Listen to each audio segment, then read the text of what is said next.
Global Explorers, this is your Captain Carl speaking.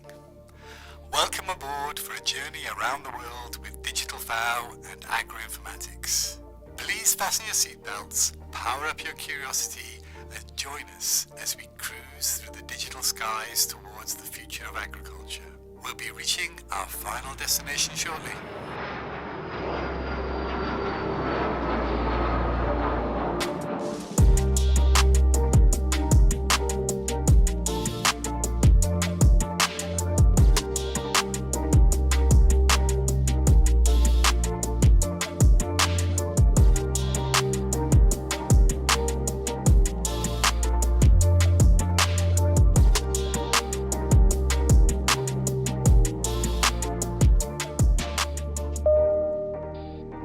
Just a quick announcement before we take off.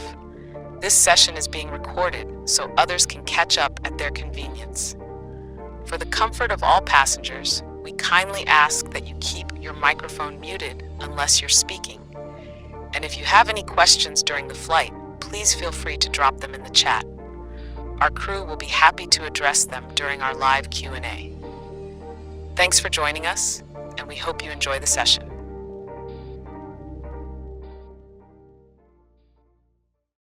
Welcome everyone, and welcome aboard to our next stop in our new virtual workshop series, Travel Around the World with Digital FAO and Agro-informatics. My name is Jana, and I'll be your moderator today. And as we're beginning this exciting journey exploring how digital tools are reshaping agriculture, research, and education one university at a time, we're thrilled to have Zewail City of Science and Technology with us today. And I would like everyone to imagine today's session as a flight. So Dr. Daw from Zewail City of Science and Technology and our FAO experts will be the captains. They will be navigating us through the world of digital agriculture and innovation. Our students from Zewail City, they're the crew, and they will be leading the way of academia and research. Before we get started, as you could see in the introduction video, there are quick housekeeping rules that we would like to maintain for everyone's comfort. This session is being recorded, so then you can share the recording with anyone who could not join us today.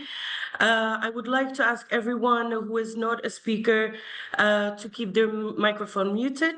There will be a Q&A session later on, so you're more than welcome to join, raise your hand, and ask any questions. And if you're experiencing any technical issues, you can direct message me on the chat, and I'm more than happy to try to resolve the problem. I would like to highlight that this series is a part of FAO's commitment to empowering youth, strengthening the bridge between education and digital tools, and building global connections through innovations and collaborations. In every session during this initiative, we're hearing directly from universities all around the globe that are using tools such as the Agro-informatics Platform and or the Digital Services Portfolio. Not only that, but also any digital tools that are related to food and agriculture. So I would like to welcome again everyone. We're ready to take off. I'm very honored to present Dr. Dua Shaki. She's from the Zewail City of Science and Technology, and I'm passing the mic over to you, Doctor. Thank you very much. Thank you, Ms. Yana, for the introduction, and greetings to everyone tuning in from across the globe. It's a true pleasure to be part of this international gathering. On behalf of Zewail City of Science and Technology, I'm proud to welcome you all to the launch of Travel Around the World with Digital FAO and Agro-informatics Workshop Series. This initiative represents a valuable step in strengthening global collaboration and knowledge sharing in the field of agriculture. Its focus on youth is especially meaningful to us at Zewail City. We recognize the importance of engaging students and young professionals early on and equipping them with the tools and perspectives they need to tackle pressing challenges in food systems. The digital platforms and resources offered by FAO are instrumental in bridging the gaps between research, education, and real-world applications. These tools empower not just learners, but also academics and practitioners working to enhance agricultural practices worldwide. We view this collaboration as a reflection of a shared commitment to expand access to knowledge, support capacity building, and prepare future leaders with strong digital competencies and a global outlook. We are pleased to be part of this journey and excited for what lies ahead. Thank you once again for joining us. I now hand over to our colleagues at FAO. Thank you very much, Dr. Daw. I'm passing the mic to our Captain Mohammed, who will be presenting the Agro-informatics Platform. So over to you, Captain. Thank you very much, Hannah. Let me share my screen. Okay. Thank you very much for coming on this flight. It's really a pleasure to give you that presentation, especially that I'm actually an alumnus of Zewail City, so it's such a great feeling to come back to your university and present something that's really cool. Today I'll be introducing the Agro-informatics Platform. So it's quite a dense presentation, so let's get right into it. So what is agroinformatics? Agroinformatics is a very powerful approach that integrates information technology with earth observation, remote sensing, agricultural data management, analysis, and its application. And to use that, we built the FAO Agro-informatics Platform. We built it with a few objectives in mind. We wanted to support decision making. We wanted to allow for intervention design, data monitoring, evaluation.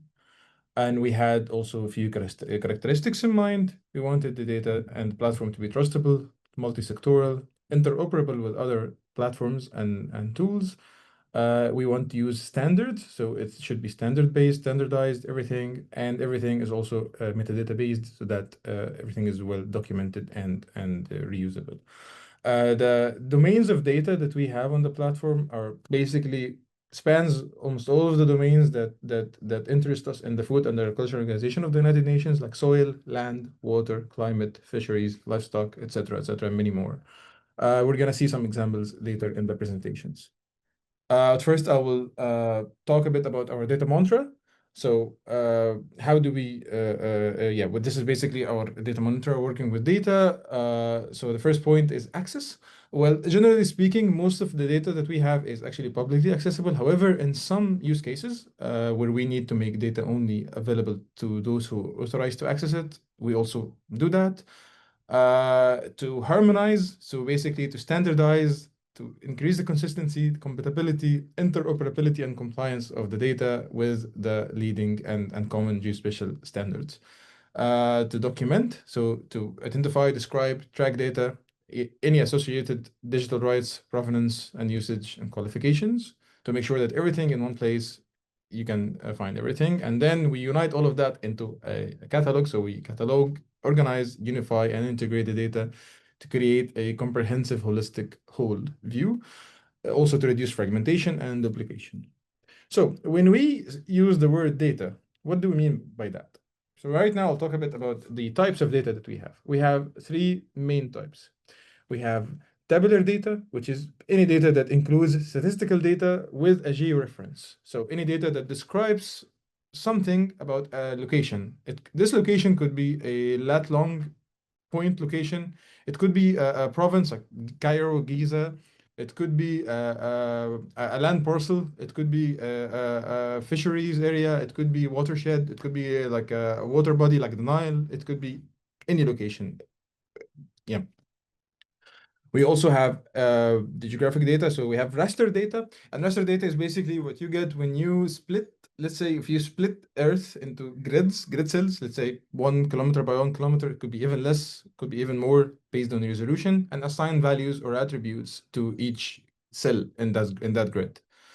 We have vector data, which is data composed of vertices that define maybe a line, like a river, a road, a connection, maybe a polygon, like a farm, national park, a reservoir, etc., or just a point, like a university, a waterhole, village, etc. Data could be flat, so it could be just a list of attributes, and it could be also multidimensional. So in many cases, we want to keep dimensions on the data. Let's say, for example, we're working with crop data, and we want to know which crop exactly are we looking at. We want to know what season are we growing, etc. And these are all dimensions, and it could be dimensions in a multidimensional model of data. Now about the data acquisition model. So we prefer to actually federate the data. So which means that we can use data could be federated, so we can consume data directly from the data source and data owners with little or no friction if they are standardized and they are ready to use. If not, sometimes it's not, then we have to ingest the data ourselves. And sometimes we also do that to maybe reduce usage cost, to make it compatible for more comprehensive analyses and visualizations, etc. Uh, Also, the data ingestion could be manual, so we can just, this is mostly for static data that does not change a lot. You can just put it once, or it could be streamed, i.e. automated. And in that case, we have a data engineering pipeline that would automate the data ingestion process. For example, for daily data, if you have a new data every day, then you cannot just do it manually. We have an automation process for this. Now I'll talk about some of the key capabilities of the platform. I'll start with the Data Explorer, which is the primary point of access to the platform. It's available online. It doesn't need any plugins.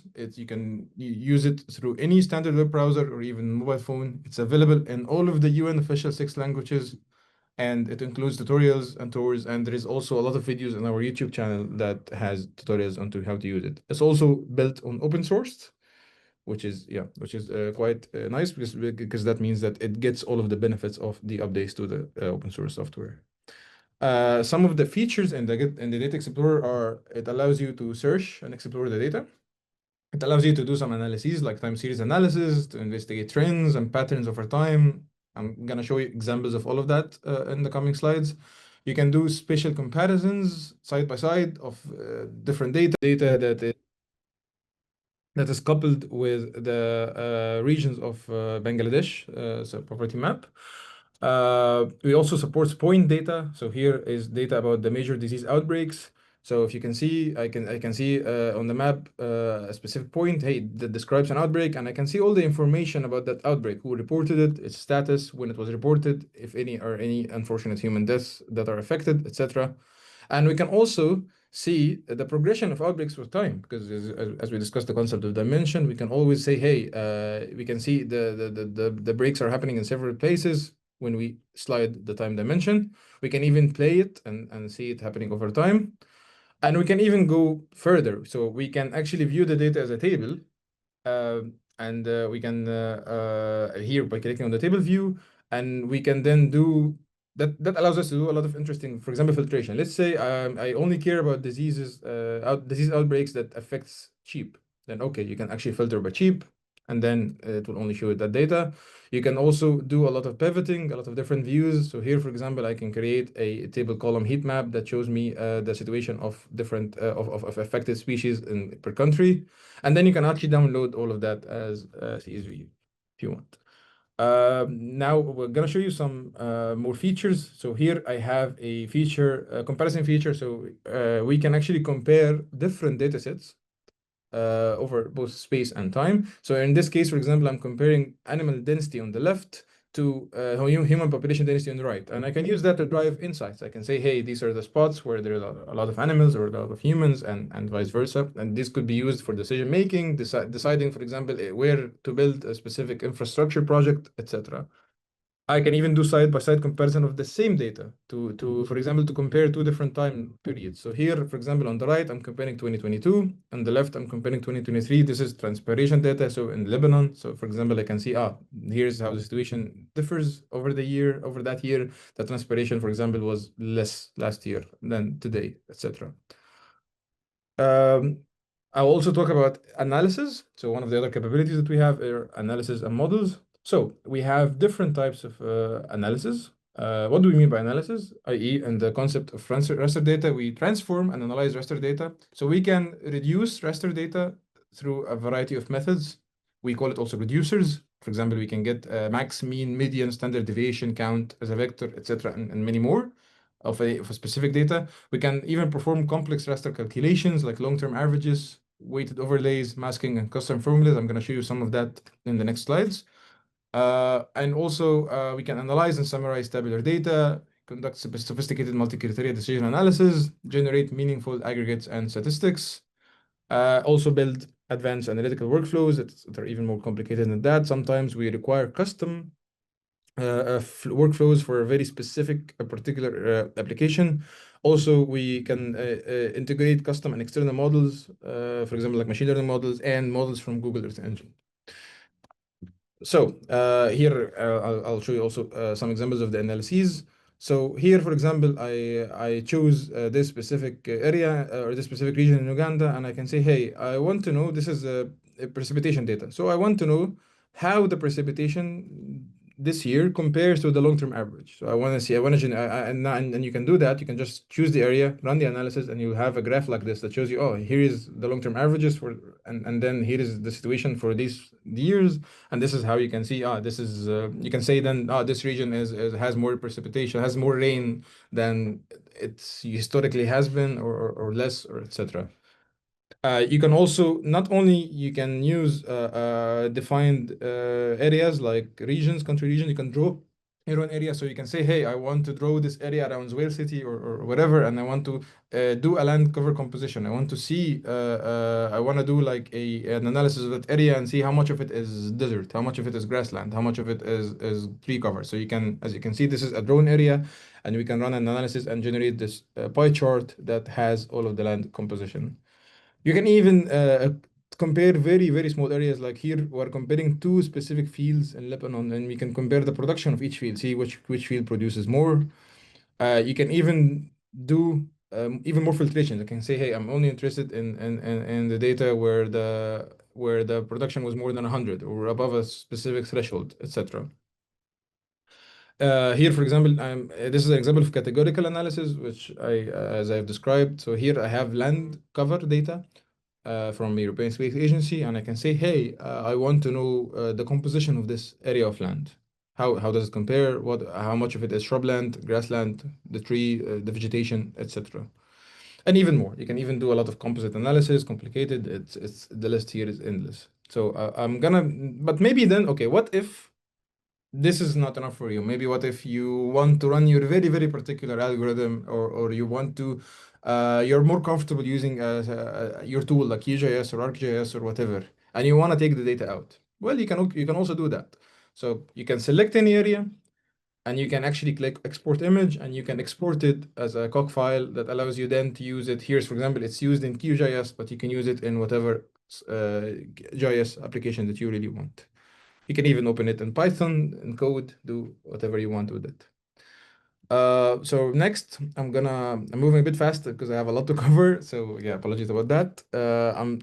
Next, I'm talk about the data catalog, which from the name, it's our data catalog that allows you to search for among the data, to view the data, interact with it, and have data visualizations, and also download the data.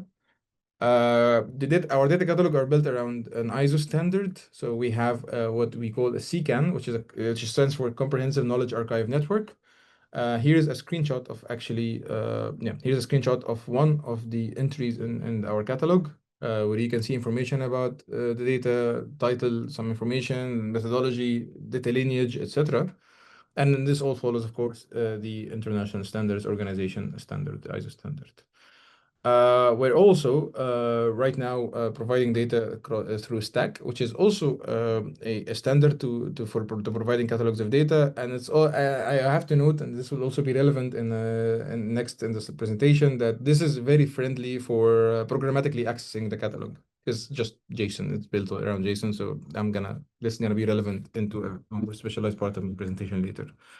So we have a very rich data ecosystem with more than 2 million layers, more than 5,400 datasets, more than 210 contributors, and more than 90 federated organizations that manage their own catalog entries. They put their own data, they manage the whole thing. We just host it. They basically do everything else.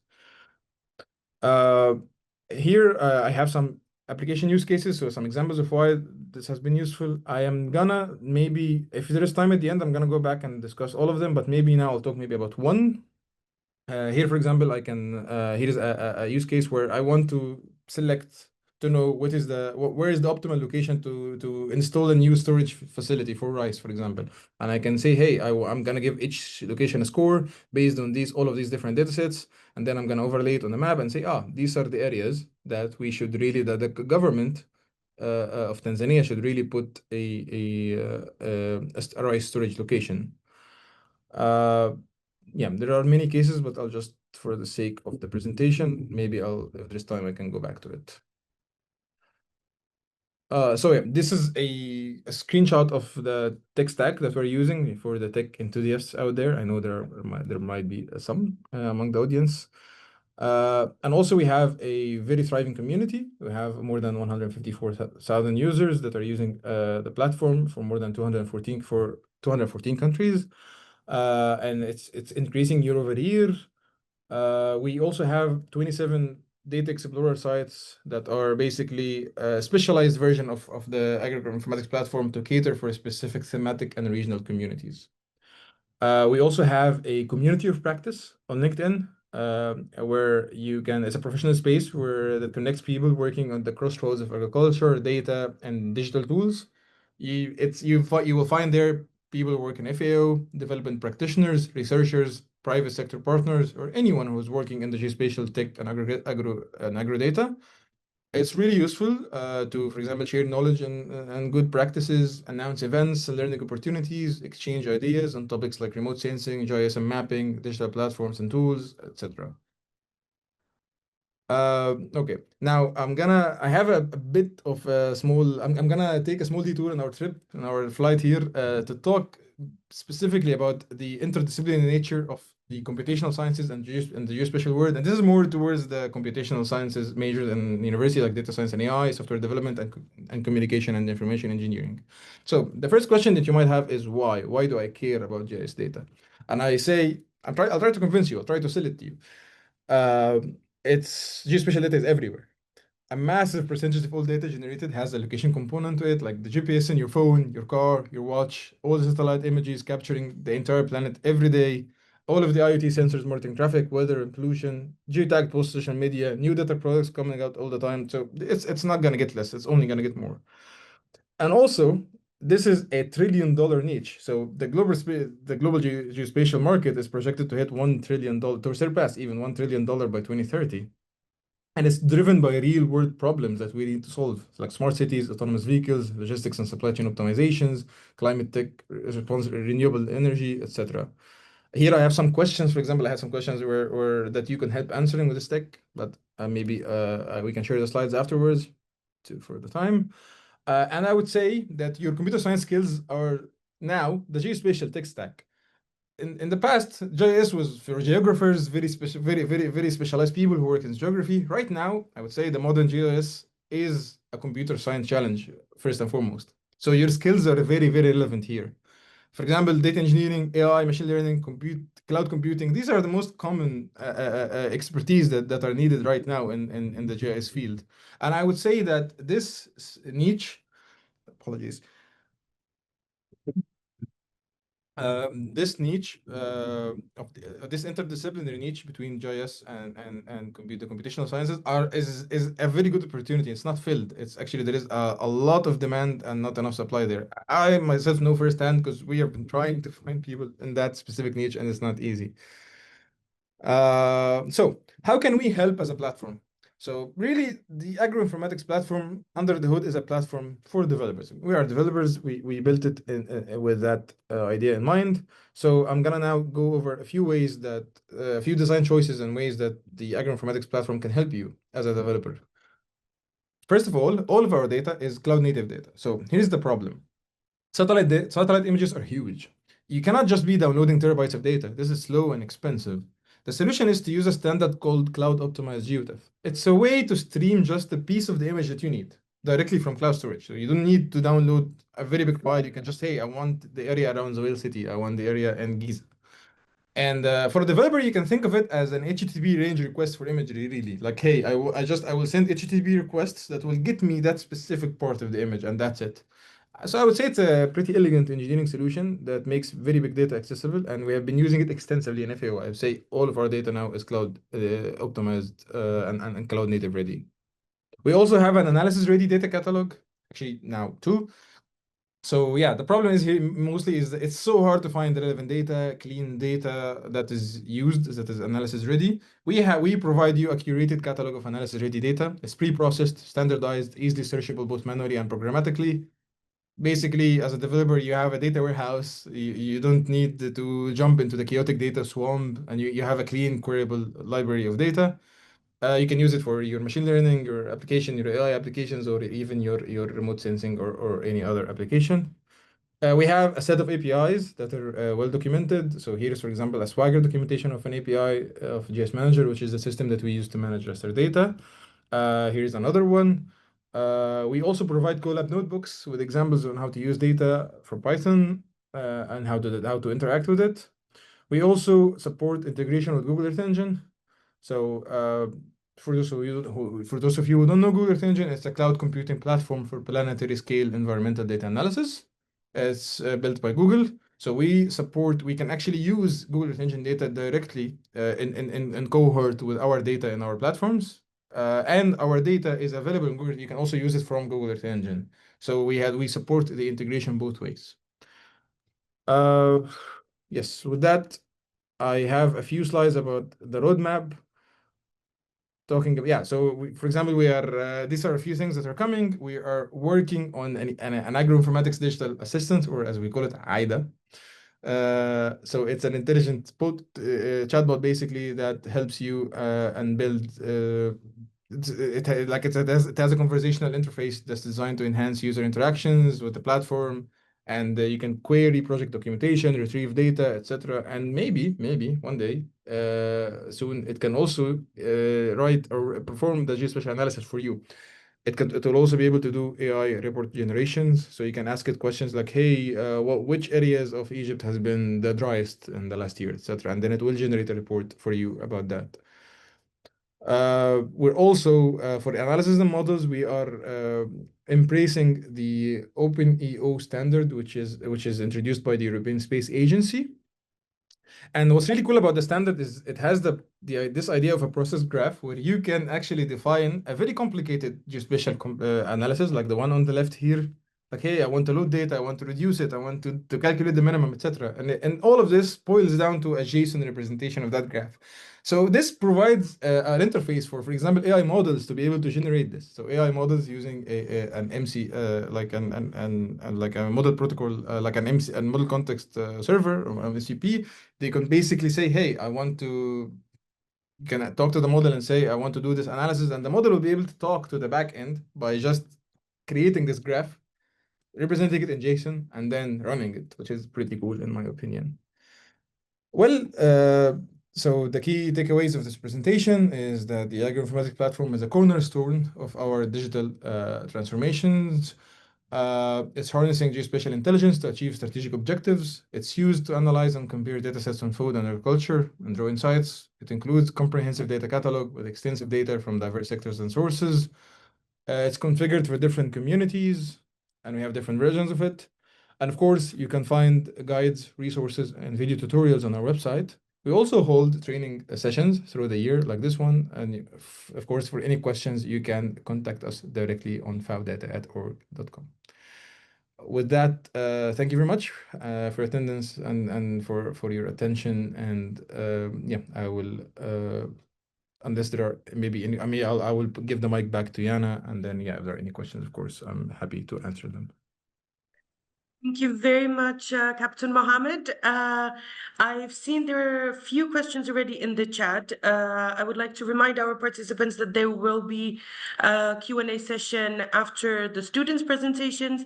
Now I would like to give the floor to our Captain Diga, and he will tell us more about the digital services portfolio. So over to you, Diga. Thank you.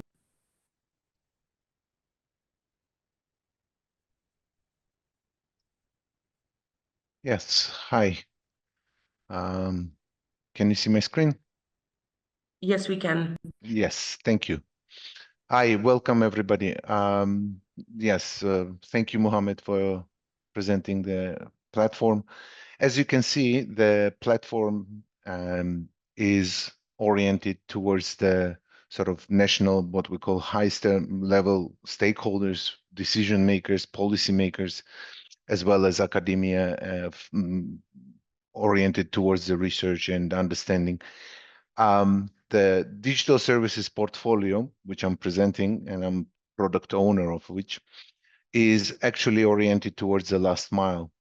It was designed, developed and designed with a smallholder farmers and extension services in mind. And fundamental idea is to deliver, complement existing extension services on the ground with the tools in hand, which are designed and disseminate allow dissemination of the information important for the smallholder farmers. So operationally, we develop and manage the application technology, the complete framework, which is based on a Google platform. And together with the country stakeholders and FAO offices in the countries, we design and implement local applications. So currently we are alive in 13 countries, with 3 more coming on board this year. And in each country, we implement a local version of this application. The content, the structures, the design of it are sort of implemented with a local context in mind, oriented towards the problems and issues that we are trying to address within the context of the country. What I'm presenting here is what we call a presentation global instance. And first of all, you can see that it's developed and deployed in 6 official languages of the countries, of the UN. But in each implementation, the application takes a flavor, color, and sort of look and feel of the country. So for instance, actually, one of the first implementations was in Egypt, and in each country, the application is available on a local Google Play Store. So actually, you can find it under El Mufid. And it was designed, implemented together with the Ministry of Agriculture and the cooperation of the FAO office in Egypt. What I'm showing here is a major capabilities which are sort of available by default, and top 4 were original, and then the rest of them sort of came through work with the countries, because as we work with the countries, we develop new capabilities and enrich the framework with the functionalities which can be then reused throughout all the countries that are currently using the application. So from the top, weather and crop calendar, obviously with a crop production in mind. Here we provide a 10-day sort of forecast, which is based on the GPS location of the users. Excuse me. Under advice, we have a portion, sort of space allocated for use by the agromet services of the country. And usually in most of the countries, there is a agromet services either with the extensions or with the meteorological agencies. And here they usually provide a 10-day, 30-day bulletins forecasting the conditions and their impact on the crop production, crop growth within the country. And any of these messages here that you can see can be actually broadcasted centrally to the users, not trying to warn them of whatever climatic events might have an impact on the crop production. So as you can see, the main content of the application is delivered in what we call key messages, the short, concise, and actionable text messages, which can be supplemented, complemented with the audio, video, images, as well as links. At the same time, you can see that we also want to give the credit to the partners which we are working with, and we can identify who is providing the information. This is a global instance, so here we show FAO, but usually in the countries you would see the providers of these messages and contributors to the content. Next, we have the crop calendar, which is connected to our global tool, global crop calendar, which is based on agroecological zones. And here, based on information available for each country, it will look differently. So we provide the information on the crops, and we have a sort of basic crop calendar showing the beginning and ending sort of periods of the crop production. And in a countries where there is an information available, we can indicate other periods which are important for the for this activity. So in some countries, we also have implemented the indication for the fertilization, land preparation, and other sort of major activities when they should take place, when it's advised to provide to act on this. As you can see, then we have the crop production advisory, which is organized exactly the same way. It is sort of homogeneous throughout the application. The look and feel, it sort of remains the same, and it's always sort of looks the same way. There is a key message, and then based on available resources, we have audio files, images or videos to complement the key message provided. By the way, creating the content for this application is one of the most challenging activities during the implementations, because the technical language, academic language of science of crop production has to be digested and then converted into the messages digestible by the farmers. They have to be sort of short, concise, and with enough information for them to take action. And as I mentioned before, you can see who is providing. In this case, it's a Ministry of Agriculture in Tanzania, and you can see who is providing the message, the information. So next we have livestock keeping for livestock keeping, and actually in Egypt it was actually sort of implemented with the specific themes for the particular animals. It looks and feels exactly the same way. As I mentioned, throughout the application, we sort of keep the same format so that it's homogeneous throughout and it's not different for the users to consume. In addition to these capabilities, we have also Agro Marketplace, which is providing information on prices in the major markets for the commodities for which we have this information, to give farmers an idea what the expected pricing and where it's better to sell, to give them an opportunity to sort of have a better profits. In NutriFood, was designed with the idea to give farmers an information about post-harvest, post-kill sort of processes and activities which allow them to preserve the nutritional value of their products from farm to the consumer. So here you can see the advisory on how to harvest, and then packaging, processing, and transportation. Obviously, processing also gives an idea of how you can increase and have a sort of additional value to the production of the crops, and giving them a possibility to earn a little bit more than just on the raw products. As I mentioned, so those were the major 4 themes that we started with. And then throughout the different implementations, we created new capabilities, and these capabilities are available to all countries which want to make use of it.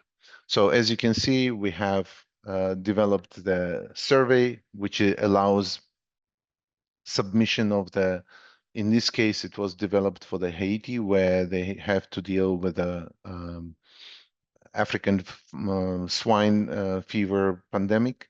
and this allows farmers to submit to the veterinary services the cases of sickness, of death of the animals, and then veterinary services are capable of sort of taking actions towards the locations where this information is coming from. Here is an animal feed, which was designed for Central Asian republics, and fundamentally it was created to assist with the milk production. So originally it was with it comes with a sort of calculator which allows to calculate the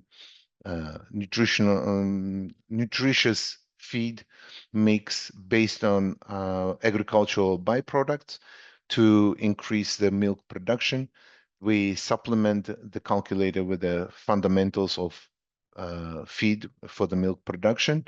And later we developed the AI assistant, which allows farmers to sort of based on available byproducts to create one or more recipes. And in cases when there is a need, this mechanism also provides the suggestions on how to complement available byproducts to increase the productivity.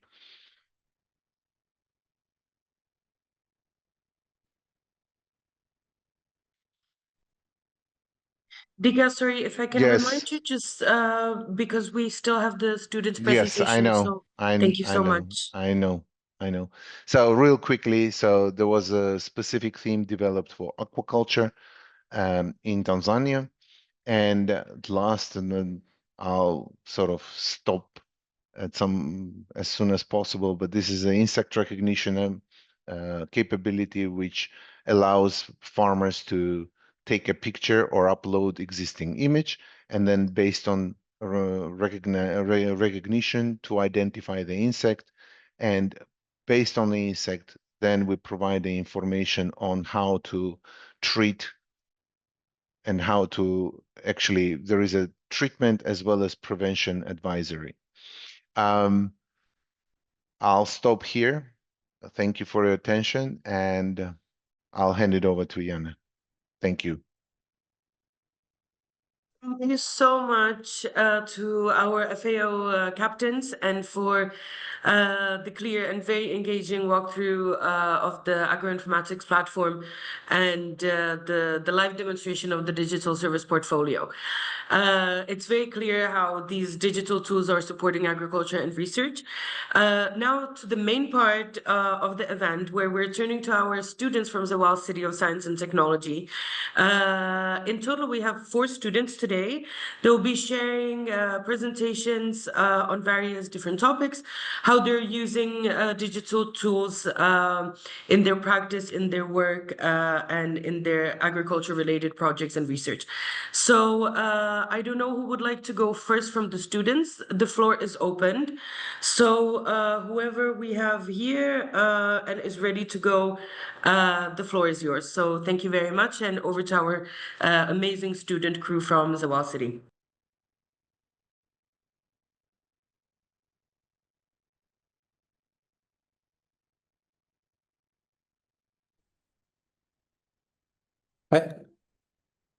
I can go first.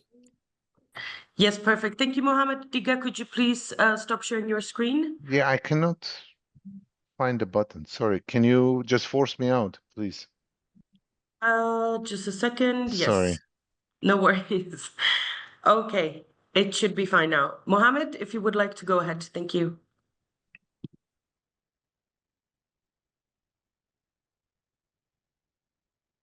Okay, can you see my screen? Yes, we can. Okay, hello everyone. My name is Muhammad Ashraf, and today I want to talk about the future of farming in Egypt. Tomatoes represent a significant part of our economy and the livelihood of millions of farmers. But what happens when disease threatens this vital crop? For many of our small-scale farmers, getting an expert diagnosis is a race against time they can't afford to lose. Let me paint a picture of why this matters so deeply to Egypt. Tomatoes aren't just a crop here. They are the backbone of our economy. With 28% of our national workforce in agriculture, and Egypt ranking as a top 5 global tomato producer, we're talking about millions of livelihoods. In Upper Egypt, the stakes are even higher. 55% of employment depends on farming. These communities live or die by their harvest. And here's the economic reality. Agriculture contributes 14.5% to Egypt's GDP. When disease strikes, it's not just individual farmers who suffer, it's our entire nation. For these families, early disease detection isn't about technology. It's about putting food on the table, sending children to school, and breaking the cycle of poverty. The difference between catching a disease at day 3 versus day 10 can mean prosperity or devastating losses. That's why we built an easy solution to help these farmers avoid these devastating losses. However, our farmers face a unique set of challenges. Many are small-scale farmers who lack access to modern agriculture technology and resources. They often work in rural areas with little to no internet connection, and there is a significant need for agricultural services and information to be provided in Arabic. Here's what this means. We can build the world's best AI, but if it needs constant internet, drains expensive data, and speaks the wrong language, we've built nothing. Technology alone isn't enough. We need solutions designed for Egypt's reality, and that's exactly what we did. So how can we bridge this gap? How can we put an agricultural expert directly in the hands of the farmer? Our solution is a mobile application we designed to be quite literally an expert in your pocket.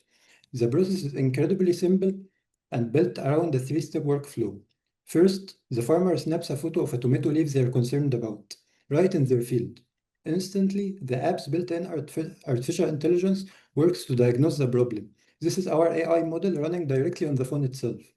And within seconds, the farmer can act. They receive a clear diagnosis along with treatment advice that is sourced from reputable agricultural sources. Crucially, this isn't just another farming app. It was built from the ground up for the Egyptian context. The advice is localized, the interface is fully in Arabic, and most importantly, it works offline. A farmer doesn't need internet access in the field where it matters the most. The simple design ensures it's easy to use for everyone, regardless of their previous experience with technology. Now I would like to show you exactly what this looks like in action. The farmer opens the app. The interface is designed to be extremely simple and intuitive, making it accessible for farmers with any level of digital literacy. They select the option to diagnose a new leaf. The camera opens and they simply frame the unhealthy leaf. After the picture is taken, here's where the technology goes to work. Right on their phone, without sending any data, our AI model is analyzing the leaf. The entire process happens offline. But in just a few seconds, we have a diagnosis. The model has identified this as an early blight with a high degree of confidence. But a diagnosis is only useful if it leads to action. The app is also displays immediate actionable advice to the farmer. So in less than a minute, the farmer has gone from uncertainty to a clear action plan. So for the next slide, let's take a look at how this actually works.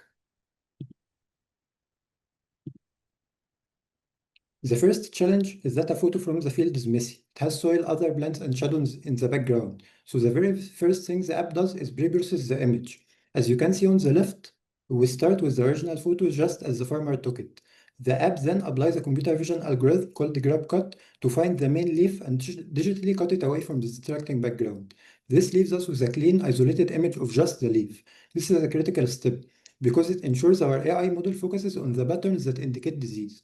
Now that we have a clean image, we can move to the core of our system. The second step is where the actual diagnosis happens. The isolated leaf image is fed into our core artificial intelligence model.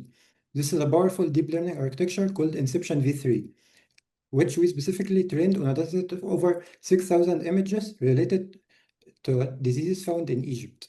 We then optimized it into a TensorFlow-Lite format, which is what makes it efficient and small enough to run directly on the phone, completely offline. The model analyzes the patterns, colors, and textures on the leaf and outputs a precise classification. For example, in this case, the model's technical output is the label tomato early blight. But this label isn't very helpful to the farmer on its own. That brings us to the final step, making this information useful. In the final step, the app makes the AI diagnosis meaningful. It takes the early blight label from the model and uses it as a key to look up information in a local database, stored within the app itself as a simple JSON file. We've compiled this database with symptoms and treatment plans from reputable Egyptian agricultural sources to ensure that advice is relevant, trustworthy, and actionable to our farmers. The app retrieves this information and presents it in the simple, easy-to-read format that you saw in the demo. Because this file and the AI model are both stored locally, the entire process from start to finish works without an internet connection. So with that in mind, let's address the most important question. How well does the diagnosis in step 2 actually perform? We tested the model on a set of 600 images. It had never been seen before to simulate real-world use. The results show that we have a reliable diagnostic tool. First, the model achieved an overall accuracy of 95.3%. This gives us high confidence in the diagnosis it provides to farmers. Looking deeper, we can see how it performs in each specific disease. This chart shows the F1 score, which is a balanced measure of performance. The model is nearly perfect at 99% at identifying healthy leaves and the two viral diseases. It also maintains very strong performance for the bacterial spot, late blight, and early blight, which can often be difficult to distinguish visually. Finally, accuracy is meaningless if the model is too large or slow on the farmer's phone. We use a technique called float 16 quantization to optimize our model. This reduced its file size by 50%. But what does this actually mean for the farmers we aim to help? Let's talk about the impact. The true value of this project isn't in the technology itself, but in how it empowers its users. We can see the impact across 3 key areas. First, there is a direct economic empowerment. By enabling farmers to catch diseases early, they can prevent devastating crop loss and increase their yield. This also reduces their costs by allowing for targeted treatments, which directly improves the livelihood of these farmers. Second, we are bridging a critical gap in knowledge and accessibility. The app effectively puts an agriculture expert in every farmer's pocket, something that was previously inaccessible for many. By designing it to work offline in Arabic and for those with low digital literacy, we are making modern technology truly accessible. Finally, this work contributes to the bigger picture of food security and sustainability. We're helping protect a vital crop for Egypt. This is the impact we can have today, but I believe this is just the beginning. Let's look at where this technology can go next. Our vision is built on 3 key areas of development. First, we will expand our knowledge base. Our immediate goal is to add more tomato diseases and integrate pest identification for common pests, making it a comprehensive digital tool for farmers. Second, we want to strengthen the model by creating a cycle of learning. We will build a feature that allows farmers to voluntarily submit images from their fields. This constant stream of new localized data will be used to continuously retrain our AI, making it even more accurate and tailored to specific regional variations. Finally, we will evolve our treatment guidance. The goal is to move beyond just reacting to diseases. We will prioritize integrated pest management, offering sustainable non-chemical solutions first. We'll provide detailed information on organic and biological alternatives alongside conventional options. A key part of this is to truly focus on prevention. We will provide farmers with proactive advice on things like improving soil health and other preventative farming techniques. This shifts the focus from just treating sickness to promoting long-term crop health and reducing the likelihood of future diseases. By expanding our knowledge, strengthening our technology, and evolving our guidance, we can build a truly comprehensive digital support system for Egyptian agriculture. Thank you and have a good rest of your flight. Thank you very much, Mohammed. That was a very interesting presentation. I would now like to remind all of our participants, if you have any questions for Mohammed, please feel free to put them in the chat box. We will review them accordingly, and then there's the Q&A session. So now we will move to our next student from Zewail City. Please take the floor. I don't know who's next, so please feel free to choose amongst yourselves. Thank you.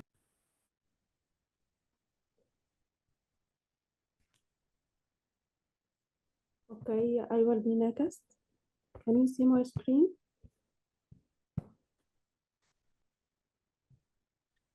Rana, I made you a co-host. Now you can share the screen. You have the share button on the lower panel. Yes. Okay, good morning. Good afternoon, everyone. I am Rana Hussein, a junior research assistant at the Center of Microbiology and Phage Therapy at Zewail City. Today, I am honored to present our research titled Harnessing Bacteriophage Against Multi-Drug Resistant Salmonella Enterica for Severe Food System. supervised by Professor Dr. Ayman Ishbini. The study explored phage-based solutions for controlling foodborne pathogen contributing to FAO goals and sustainable agriculture and antimicrobial resistance reduction. First, the challenge of the Salmonella enterica. Salmonella enterica causes about 94 million illness and 155,000 deaths globally each year. In Egypt, poultry dairy production are key. Infection sources with contamination reaches about 20 to 30%, even more concerning in the rise of multi-drug resistance strains, especially against a common antibiotic like ampicillin, kanamycin, and is limiting the both clinical and veterinary treatment options. So the global multi-drug resistance case is not just a local issue, it is a global emergency. By 2050, drug resistance infection may cause about 10 million deaths annually, costing about 66 trillion in production loss. This underlines the urgent solution for alternatives like phage therapies that are effective and sustainable. So what is bacteriophages? The phages that are virus that especially infect and kill bacteria. It is discovered over a century ago and followed the lytic cycle. The lytic cycle by binding to a bacterial receptor, injecting their DNA, and breasting the host cell to read the new phages. The host specificity and ability to self-amplify make them powerful tools, especially against antibiotic resistance bacteria. Why phage matter for food safety? Phages can target multi-drug resistance pathogen, reducing antibiotic use and leave no residue, making them ideal for sustainable agriculture and safe for food system. So they align perfectly with the FAO health framework and the push to combat antimicrobial resistance. So our research, we asked, can lytic bacteriophage isolated from environmental effectively target multi-drug resistant Salmonella enterica as a sustainable biocontrol tool for food safety? So our experimental design, we began by collecting poultry-related environmental sample and enriching them to isolate a lytic phage targeting Salmonella enterica. We performed full isolate purification and amplification, followed by testing the host range, stability, absorption, and MOI absorption, killing, and DNA purification. Finally, we explored the practical amplification, like using the phage as a surface spray or lyophilized food additive or for poultry. Then for our results, with the colony morphology, we ensure that we are working on Salmonella enterica with plated isolates on TSA and XLD agar. We confirmed typical red colonies with black centers on XLD, characteristic for Salmonella enterica due to H2S production. Then the bacterial identification using Vitek MS Samalditov. All 30 isolates were identified as Salmonella enterica subspecies enterica with 99.8 confidence. Then for the MOR index, we tested all isolates against antibiotics and calculated the MOR index. Isolates with about more than MOR index 0.2, suggest exposure to high-risk environment, notably isolates 3 and 5 and 16 were probably MOR index strains, highlight the need for phage-based alternatives. So then we isolated the phage, purification, and amplification. Spot testing confirmed high titer lydate item per 10 BFU milliliter, and the clear plaques and the consistent morphology confirmed a clonal lytic phage stable for downstream use. Then for the phage DNA profiling, BFGE showed a single DNA band at about 84 base pair, consistent with lytic Salmonella phage, confirming purity and high quality DNA. For the lytic activity, the phages lysate about 50% of the 30 Salmonella enterica isolate, showing broad spectrum potential. So for the efficiency of a plating experiment, many strains had AOP above 1, indicating effective replication across multiple isolates consisting plaque morphology, supports the stable infection dynamics. For the phage stability, the pH, the phage was stable across main pHs from 3 to 12. And for the temperature, the phage remained visible under -80, -20, and 40 degrees. For the UV, the viability decreased under prolonged UV exposure. Then for the killing kinetics MOI, at low MOI, killing was delayed. At MOI 1, we saw balanced bacterial killing and phage cross. At MOI 10 or 100, bacterial population dropped rapidly, though some late regrowth was observed due to biofilm or some resistance. So for the absorption rate assay, within 10 minutes, about 80% of the phage attached to the bacteria. By 20 minutes, about 99.4% was attached. This rapid binding ensures that the fast infection and reduce the window for resistance development. So at conclusion, the lytic phage was successfully isolated and showed with strong activity against multi-drug resistant Salmonella enterica. It demonstrated high titer broad host range and excellent stability.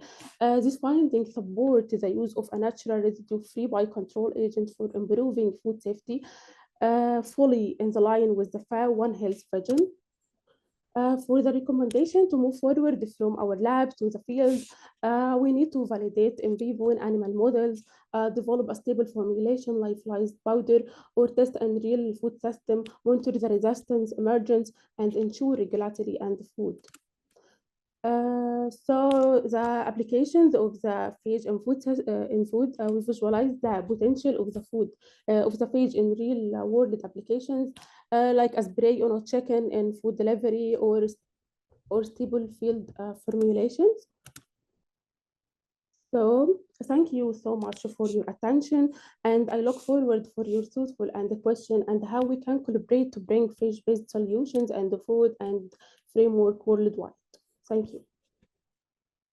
Thank you so much, Rana. That was a very interesting presentation. I think we all learned a lot.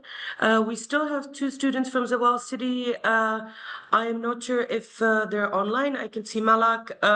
Malak, would you like to take the floor? I just saw you turning on your video, so I think you're next. So Okay. over to you. Okay, thank you.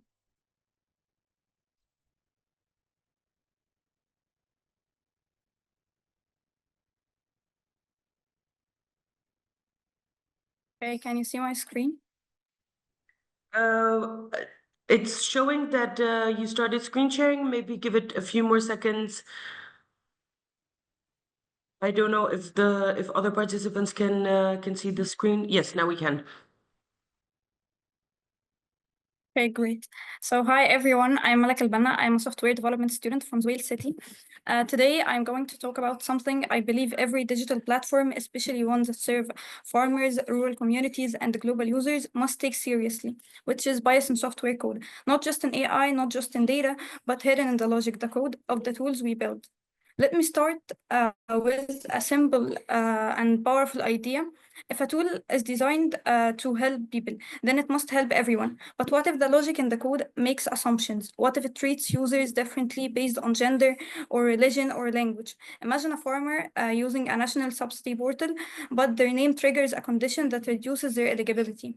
Imagine a young woman applying for a grant through a rural development tool, and the algorithm gives a preference to men. These aren't hypotheticals, they are happening in the real world. And the worst part, developers may not even know it's happening because the bias is backed into if statements, filters, and business rules. Bias doesn't just live in datasets or AI models. It lives, and we need tools to find it. So, in order for the FAO or the UN in general to make software-based decisions, a real conscious effort has to be made to mitigate the inevitable bias in human-written software. Today, we present an autonomous end-to-end solution to catch and identify bias early on. Most tools today focus on bias in AI models or training datasets, as we can see in the related work, and that's important. But general purpose code, like the software that powers farm registration or eligibility systems, is often handwritten by developers. We believe there's a gap here, and it could quietly affect who gets included and who doesn't. So our approach works statically, meaning we don't run the code. We have simple research question: how can we detect the bias, and how can we mitigate it further? So our approach works statically, doesn't need to run the code. So we look at how the decisions are made in the code, especially conditions that involve sensitive attributes like gender or nationality. We use a control dependency graph to map those decisions. Then we assign weights. Edges start at 1.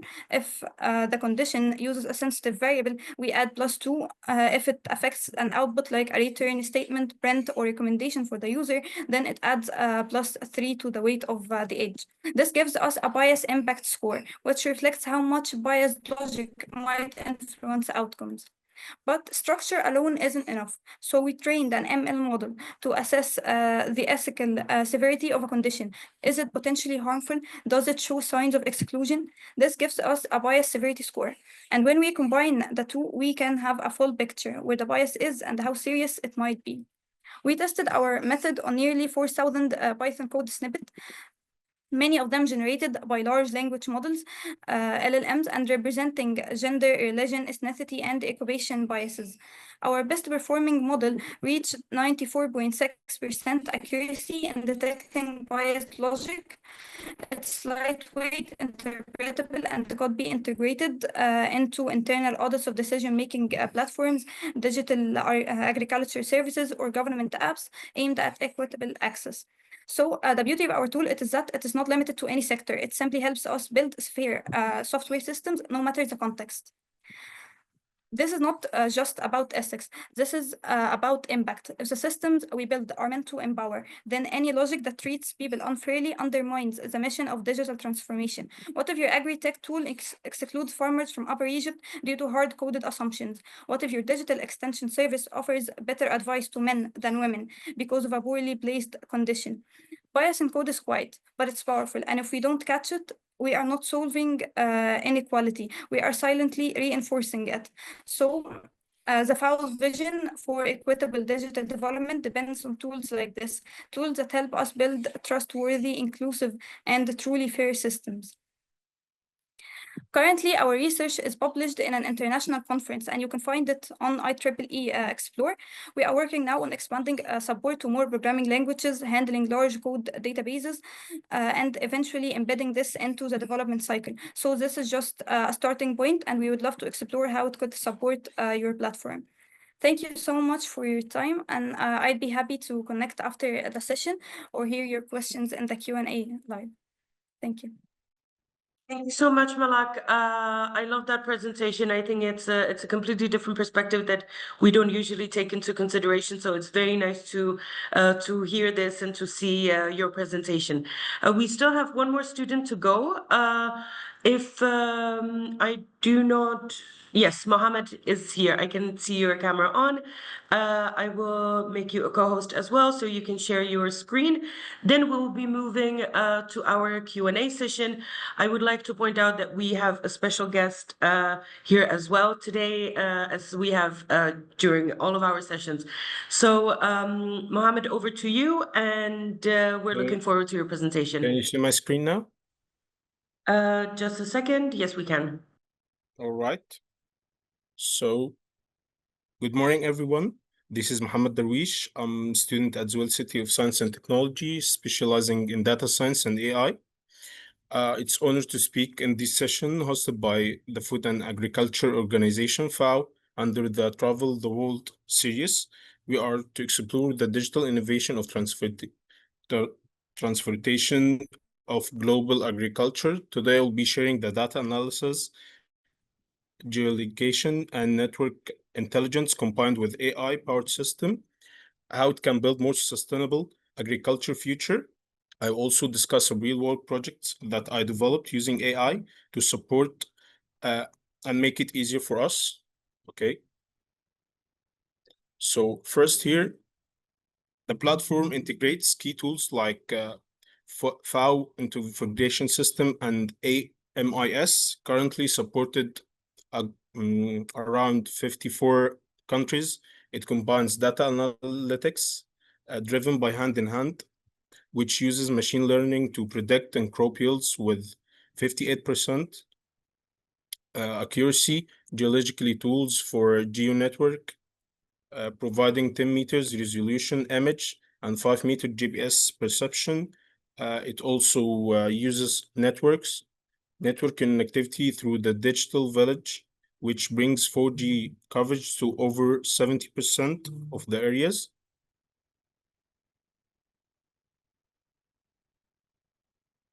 Okay, there was two real worlds, one in Mozambique using geolocation and network soil sensor.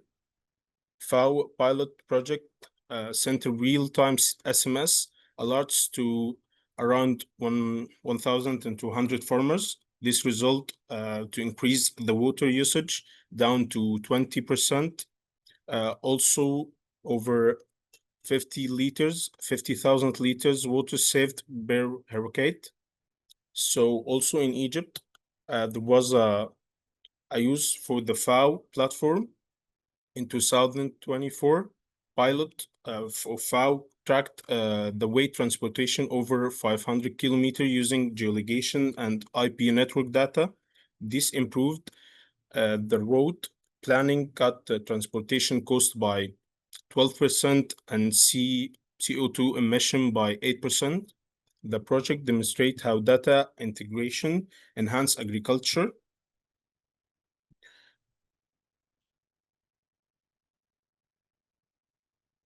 Also here, the technical framework supporting behind the system, FAO bridging worlds, innovative, providing a structured pipeline for developers, the data access, the analysis, the application.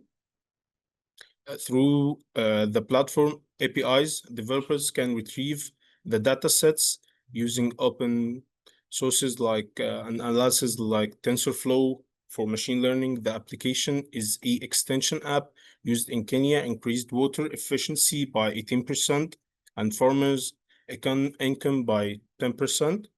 This ecosystem proves that even modest digital tools can create a massive real-world impact when deploying a strategical. Okay.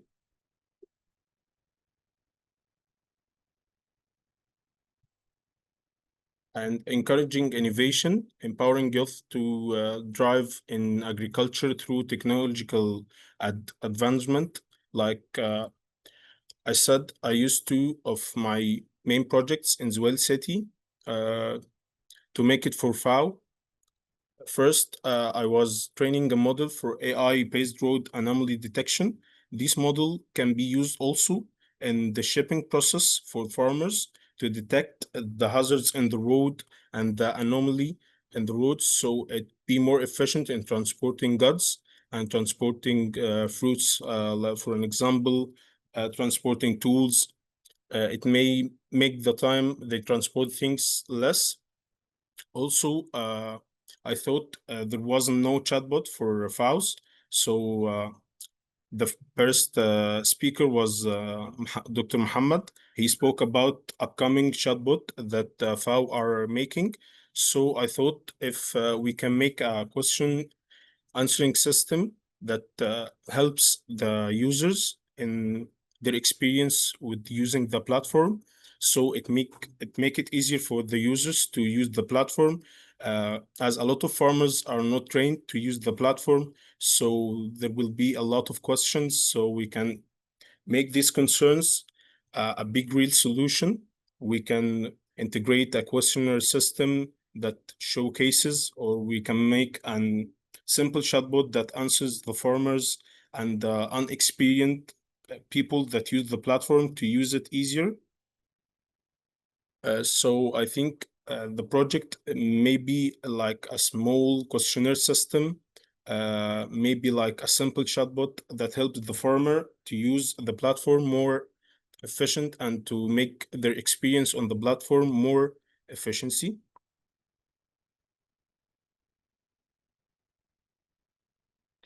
Okay. Also here, in the environment tools, I think we are building a sustainable for users to be easier to use the platform, to make their experience on the platform much easier. Also to encourage small and youth people to go and visit the platform to help them in their projects. In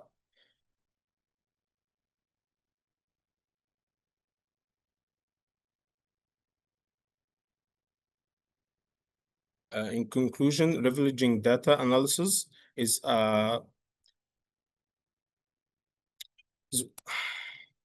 sorry.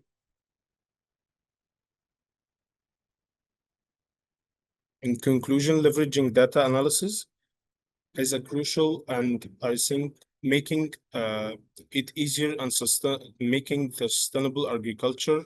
We are welcome for any questions about leveraging data analysis about FAO.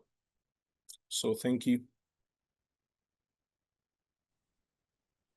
Thank you very much, Mohammed. I would like to thank our all amazing students that had presentations today. All the presentations were very inspiring, and it's very clear that the future of agriculture is in very capable hands. Now we're moving to our Q&A session. I'm pleased to hand over to my colleague Elena, who will be your Q&A navigator. However, before we have a special guest here today with us, I would like to introduce Dalia, an economist from the FAO's Regional Office for Near East and North Africa, based in Cairo as well. So Dalia, if you're here with us today, I will hand over to you if you would like to say a few remarks and takeaways. Over to you, Dalia. Thank you very much for joining us. Thanks, Jenna. Yeah, I'll keep it really short. I know we're over time. Thanks to all of the students from Zewail University. I think your presentations really confirmed what we've been saying for a while, which is that young people are not just the leaders of tomorrow, but you're already leading agri-food system transformation today. And we're very firmly committed at FAO and here in the regional office to investing in young leaders like yourselves to not just continue to innovate and come up with these digital as well as other solutions, but also to bring those ideas to life. I just want to mention a couple initiatives in addition to what was already shared by the team, but we have, at the global level, with the World Food Forum, the annual Transformative Research Challenge. So if you have digital solutions that you're interested in testing or doing more research on, this competition can help you and provide resources to develop and implement that research. This year's deadline has already passed, but you can always apply in the next round. In the region right now, we have the Hack for Safe Food Challenge, Hack for Safe Food. And this is a competition focused on innovative or digital solutions that address food safety challenges in the region. And I will post the link in the chat. So if your digital technologies or tools are looking at food safety, then please make sure you apply. The deadline is 10th of July. And we also support the commercialization of the most promising solutions. So it's if a good idea doesn't enter the market, then there's a lot of lost value there. So we have a 6-month to 9-month incubation program with small grants through the AgriNation Startup Cup for the most promising ideas. So I like I said, I don't want to take up too much time, and I'm happy you can always get in touch with me. I'll put my email to learn more about how we support young innovators, in particular developers of digital and AI solutions. And I hand back to you, Jenna, to the colleagues. Thank you so much, Dalia. It's always great to see colleagues from the regional offices, how they're supporting youth, and the initiatives that you mentioned. I think it would be very interesting for our students to get to know more about these things. So if I please may ask you to, yes, thank you. You already did share the link. Thank you so much. So now I will pass over to our navigator for the Q&A, Alana. Alana, over to you. Thank you. Thank you so much, Dalia and Yana, and huge thank you to the crew from Zewail City. Your passion, creativity, and knowledge are truly appreciated, and it's been a pleasure to hear about the exciting developments you're bringing to the world of agriculture. I'd like to also thank Yana for her excellent work in coordinating this session and ensuring everything runs smoothly. Now we are moving into the next part of our event, questions and open discussion. This is your chance to engage with the ideas shared, ask questions, and dive deeper into the topics that have sparked your curiosity. I encourage everyone to be as interactive as possible. This is a space for dialogue, so feel free to share your thoughts, reflections, and of course, questions for our student presenters and FAO experts. We'll take questions one at a time, so please raise your virtual hand if you have something you'd like to ask, or feel free to type your questions in the chat. We have already a couple of questions in the chat that we can use to start our open discussion. We have the first question from Birch from Cote d'Ivoire, who is asking which countries have already successfully implemented FAO's digital tools and what lessons have been learned. And how can agro-informatics platform support decision-making for smallholders in Africa? Who would you like to answer this question? Maybe Carl, Diga? Hello, thank you for the question. A very interesting question, but a broad question. So FAO operates in most countries in the world. The data that we have available can be used in many of the situations, specifically for smallholders.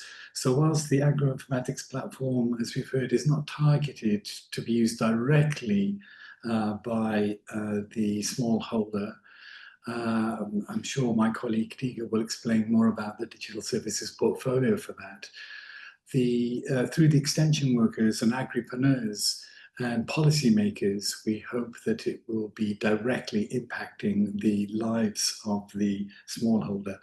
So, for example, using the data in the platform, it's possible to look at the evapotranspiration and the gross water productivity to identify which fields are producing more or less, or to look at the crop calendar, or to look at the events from an animal health situation that might be directly impacting your area. So maybe I'll pass the floor to my colleague Diga to talk about the last mile. Yeah. Thank you for a question. Thank you, Carl.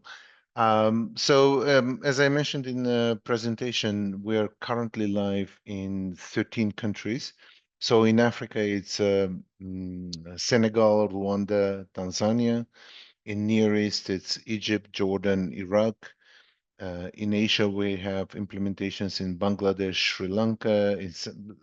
The geography sort of goes on, but specifically for the digital services portfolio, the implementation, as I mentioned, is local within a country. Each country creates its own version, shall we say, look and feel, as well as a content, because it's sort of oriented towards the context of the country, and it's available within the country. So to see the version, you have to be in a country. The global version, which we use for the presentation, is available throughout, and I believe the new version of it will be downloadable from Google Play Store and Apple Store shortly, in a few weeks. They are sort of more general, and I think there was also a question about Nigeria specifically. Considering that there is no implementation in Nigeria, there is no version implemented in Nigeria. So yeah, I think I answered the question. Maybe I got a little bit of. I hope. Yes, let me know if you need any clarifications. Thank you. Thank you for answering both questions. We can move to the next question from Doa. If we could give more information about the data collection pipelines. Mohammed, would you take this question? Thank you, Elena. So before maybe we talk about the data collection pipelines, let's talk about the data sources. Where does the data come from? Data comes from a multitude of places. Some people, for example, like to put the data on a bucket, share it with us through Drive, send it over an secure FTP, like SFTP server, etc., etc. And we have implementation for all of that. Sometimes we even go and grab the data ourselves.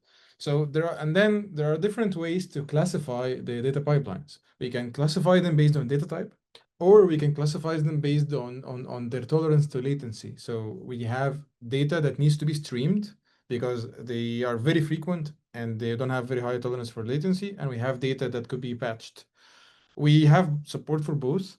So since I know the Professor Da is a computer science professor, maybe I'll go a bit into the technologies used in each.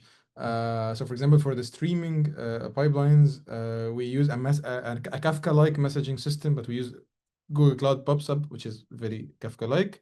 And we used also for both of them Airflow for orchestration. For the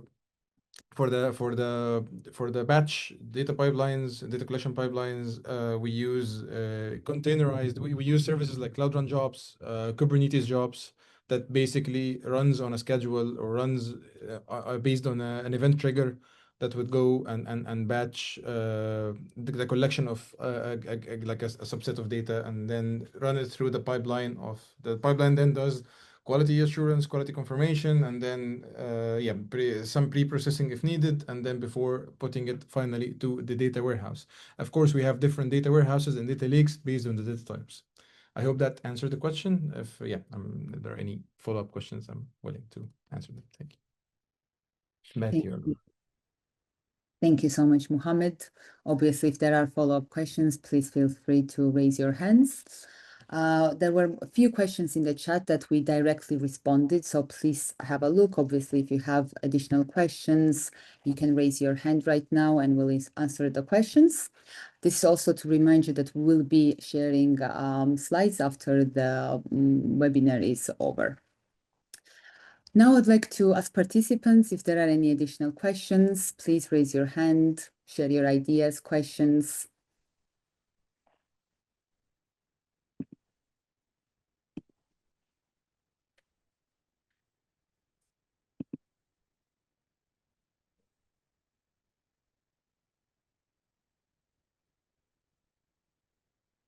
We have another question from Mohammed regarding the DSP. What measures have been taken to ensure that the application's user experience is accessible to digitally illiterate farmers?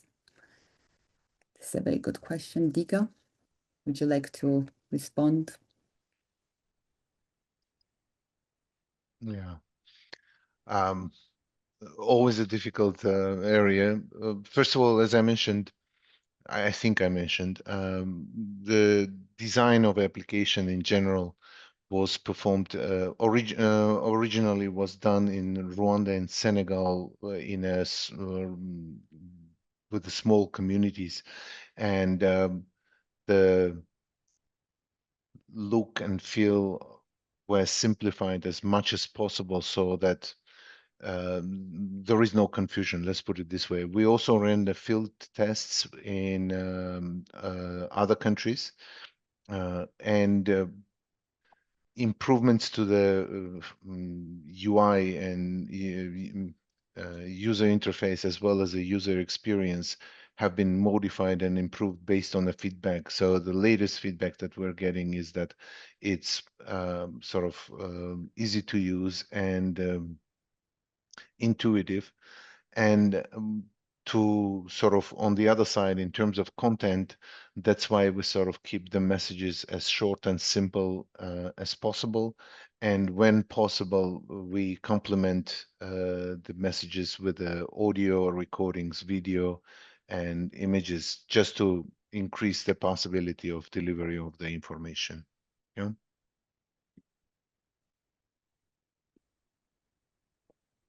Thank you. Thank you, Diga. Please let us know if anyone else has more questions. If not, we can slowly go towards the closing of the open discussion. In this case, I will hand the mic back to Carl.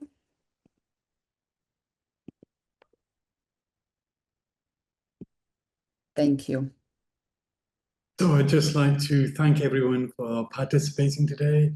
I found the students' presentations particularly exciting. and wishing everyone a wonderful day. Thank you so much, Carl, for the closing remarks. Diga, would you like to add anything? I will then ask also Dr. Doa for her closing remarks after Captain Diga. Thank you very much. Yes, I would like to join Carl in sort of congratulating the students. Really exceptional work, very interesting, and I hope you only sort of increase the curiosity and tenacity with which you approach your research and work and take it further. Yeah, I believe it is in your hands, and I hope also you will join us on the next stops during this flight and sort of learn more from other universities and other work done around the globe. Thank you again, and well, have a nice landing. Have a good one. Thank you very much, Diga. Mohammed, would you like to add anything to the closing remarks? And then over to Dr. Doa. Thank you. Thank you, Anna. So yeah, as Carl and Dig already said, amazing work, amazing presentations by the students. Really, I mean, I'm really excited and thrilled to see the results of all of that work. Stay curious, and yeah, let's hopefully we're hoping for a better future because of you guys. Thank you very much. Thank you very much, Mohammed. Dr. Doa, over to you. Thank you, Missiana, and sincere thanks to everyone who played a role in making today's session so engaging and thought-provoking. It's been a pleasure to see the insight and thoughtful contributions from all our students and participants. Your active involvement reminds us of the importance of creating platforms where young minds, educators, and international partners can connect and collaborate meaningfully. Actually, today's session has highlighted the impact of shared learning environments, where diverse perspectives come together to explore new approaches and deepen our understanding of global agricultural challenges. We hope the conversations that sparked here will continue well beyond this event. Since, as we saw, the Agro-informatics Platform and FAO's digital services portfolio are rich with tools and opportunities. They are designed not only for academic use, but also for real-world problem solving and long-term progress across the agricultural sector. At Zewail City, we are proud to be part of this effort and to empower future leaders with digital knowledge and practical resources they need to drive lasting change. Thank you once again for joining us. We look forward to seeing how you will take today's discussions forward and to reconnect in future sessions. Thank you and take care. Thank you very much, Dr. Dara, for the amazing closing remarks. We really thank Zewail City to being part of this initiative. The next stop is with University of Sydney on the 23rd of July. I'll be sending invitations to all of the participants who joined us today. You can share with your networks and to whoever you think might be interested in joining. So thank you very much. The recording will be shared as well once ready. And I'm looking forward to seeing you at the upcoming sessions. Thank you, everyone, and have a lovely rest of today. Thank you. Bye.